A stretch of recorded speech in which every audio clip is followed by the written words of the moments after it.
Imagine dumping high-octane fuel directly onto an exposed engine block, violently slamming it into the metal before the system is ready.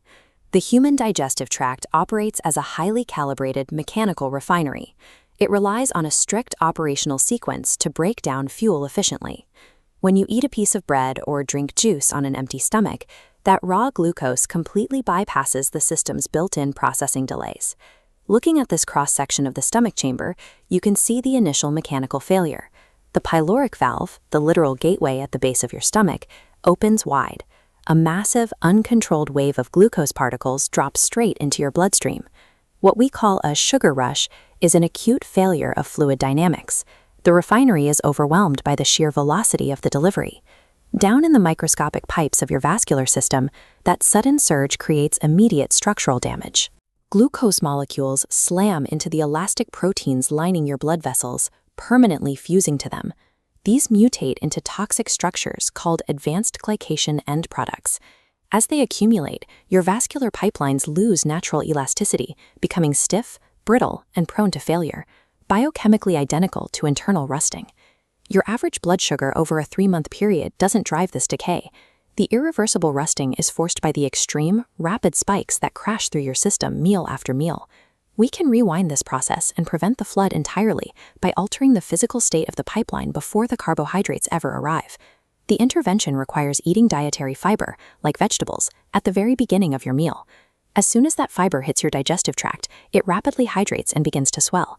In this 3D model, this swollen material links together, forming a thick hydrogel mesh across the walls of your small intestine. This network functions as a molecular sieve, a dense physical barrier restricting the movement of anything trying to pass through it.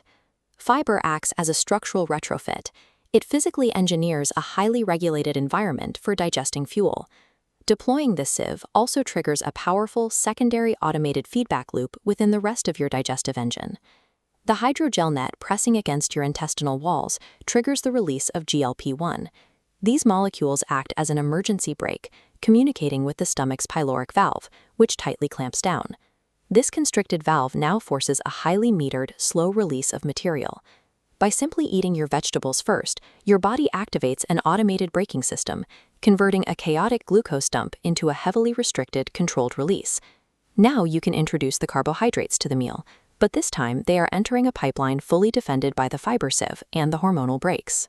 As the carbohydrates arrive, they hit the viscous hydrogel mesh and get physically trapped within the tangled web. The glucose must slowly and painstakingly permeate through the microscopic gaps. This creates what engineers call laminar flow, a perfectly smooth, steady trickle of energy. Because the glucose arrives as a steady trickle rather than a massive flood, your body's insulin response remains completely flat and manageable. You are processing the exact same food, but the physiological reaction is entirely different. You can hack your metabolic flow without changing a single calorie or cutting out the foods you enjoy. You just have to follow a specific operational sequence. Eat your vegetables and fiber first, then your proteins and fats. Save your carbohydrates for last. Deploying your food in this exact order eliminates the oxidative stress and AGE formation that cause long-term vascular degradation. Optimal health requires looking past the raw numbers of what you consume and mastering the mechanical sequence of how your body processes it.